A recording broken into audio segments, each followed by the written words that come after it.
Ya estamos de regreso en el estudio nuevamente en una entrevista de cara a las elecciones del 21 de noviembre. Estamos nuevamente con Eduardo Ocampo, candidato a diputado del Partido Comunista, que nos acompaña el día de hoy para conversar varios temas de la contingencia nacional y regional. ¿Cómo estás, Eduardo? ¿Cómo ha estado el trabajo en terreno estos últimos días? Cuéntanos, ¿qué tal? Bien, estamos expectantes, avanza la campaña a nivel territorial en el Distrito 26, pero también a nivel nacional desde Apruebo Dignidad, y tenemos toda la esperanza de obtener buenos resultados tanto en lo presidencial como en lo parlamentario. Así que estamos en la recta final, ya las campañas terminan el próximo jueves, queda bastante poco, pero vamos a agotar los esfuerzos hasta la última instancia. Estuviste en Chiloé, Castro, Dalcahue. ¿Qué te decía la gente de allá? ¿Cuáles son sus mayores necesidades que se las plantean, digamos, a los parlamentarios políticos en campaña? Sí.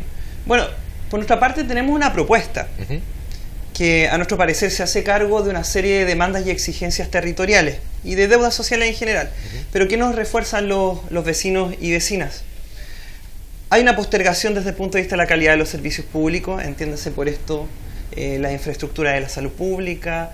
Hay sequía, una sequía antrópica, por lo tanto hay deterioro ambiental. También hay una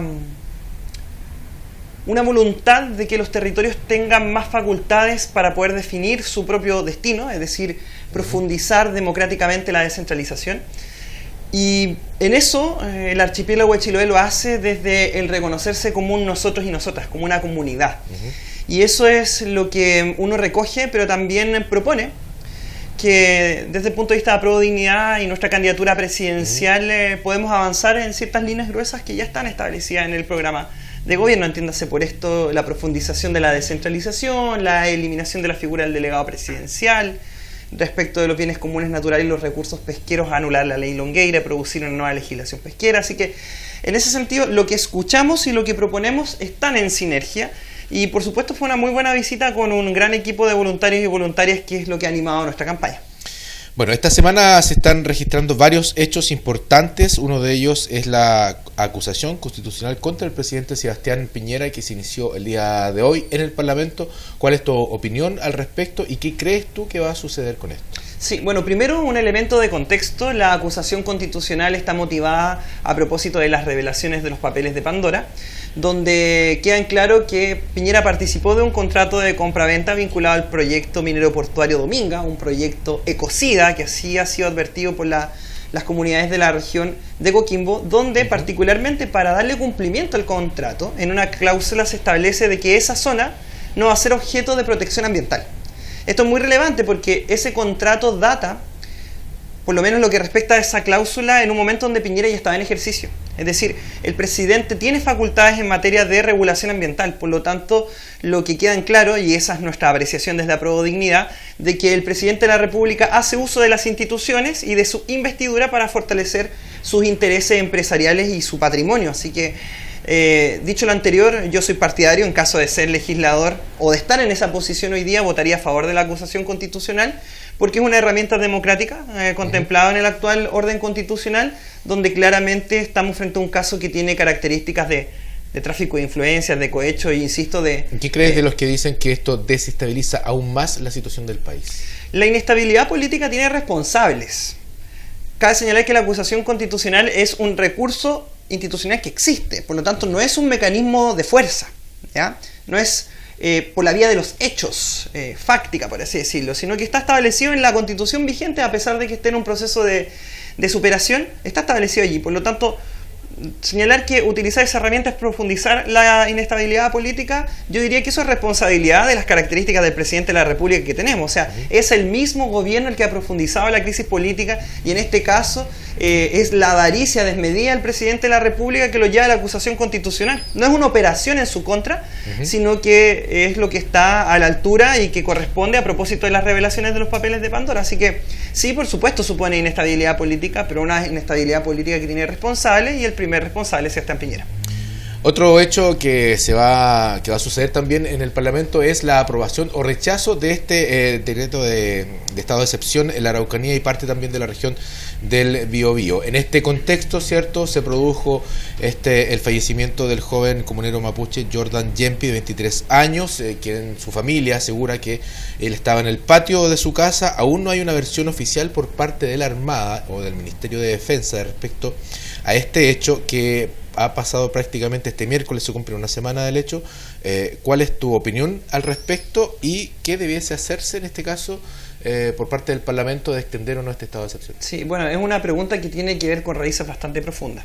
Bueno, lo primero es condenar los hechos. Esto se trata de un crimen contra un joven y un crimen que es perpetrado por agentes del Estado. Por lo tanto, estamos hablando de un caso de violación a los derechos humanos. Entiéndase por esto, de vulneración de derechos fundamentales de la población a manos de mismos agentes del Estado que son financiados por todos y todas y que además tienen un conjunto de atribuciones especiales. En medio del estado de excepción constitucional, que es la salida que le ha dado este gobierno en su crisis a la conflictividad histórica entre el pueblo nación mapuche y el Estado. ¿Por qué yo digo la conflictividad histórica?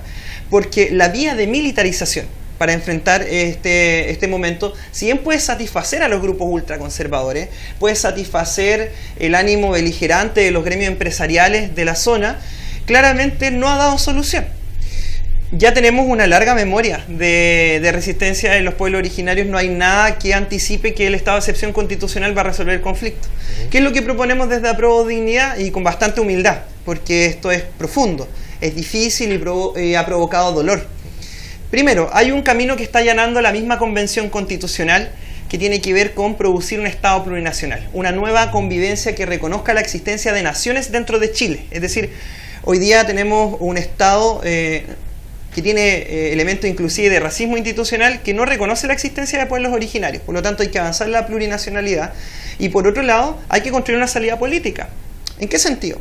En que tú, en la medida que reconoces que existen pueblos en el territorio, asumes también que son pueblos que están dotados de cierta autonomía, de ciertos niveles de soberanía, de una cosmovisión, de prácticas culturales, de formas económicas. Por lo tanto, la salida es política, pero también tiene que ver con aspectos materiales. En la medida que siga profundizándose el modelo extractivo altamente que deteriora el medio ambiente, como es la industria forestal, que por lo tanto va reduciendo el territorio histórico de los pueblos originarios, que va secando el territorio, la superficie, ahí hay que producir una convivencia que reconozca el territorio, la autonomía, la soberanía, la plurinacionalidad y los derechos colectivos y territoriales. ¿Qué fallaron entonces? Por lo tanto, es que tú me hiciste una pregunta específica. Dale. Yo votaría por rechazar la prórroga de estado de excepción constitucional, porque a mi parecer es solo una salida demagógica que hoy día viene presionada por ciertos grupos de poder y que va muy de la mano de la crisis de este gobierno y también de la crisis del sector político que lo sustenta, que es la derecha, donde hay un sector que hoy día se siente cómodo con exigir medidas de fuerza. Eso, justamente te iba a preguntar, ¿en qué fallaron los gobiernos que apostaron por el diálogo con algunas comunidades y así llevar adelante una suerte de tregua, por así decirlo, ¿cierto?, en esta zona de conflicto? Bueno, yo siempre doy este ejemplo histórico. El mismo Bernardo Higgins, que es una figura que le parece de gusto a ciertas personalidades conservadoras, reconocía que al sur del Biobío había un pueblo soberano. Uno puede decir diálogo sí, no. Yo creo que hay que decir diálogo sí, pero lo importante es cuáles son los contenidos del diálogo. Si ese diálogo no implica alterar el dominio territorial que ejerce la gran industria forestal para la exportación, las formas de Estado coloniales, una policía militarizada que hay una serie de evidencias que demuestran conductas racistas, el uso de la violencia claramente está en desmedro de las comunidades o las personas que han fallecido durante las últimas décadas a propósito de este conflicto son personas mapuche. Es decir, sí, hay que dialogar, pero yo creo que hay que dialogar sobre estos elementos de fondo que tienen que ver con la forma de organización del Estado y que tienen que ver también con cómo se organiza el territorio, la propiedad de la tierra y fundamentalmente cómo se reconoce en un sentido pleno que existe una entidad o un colectivo que tiene una identidad propia, y en este caso el pueblo nación mapuche como las otras primeras naciones. Entonces, diálogo sí, pero es un diálogo con contenidos políticos, no solo sentarse a una mesa en vacío, sino que para hacerse cargo de las causas profundas de la crisis es necesario poner, por lo tanto, elementos de fondo.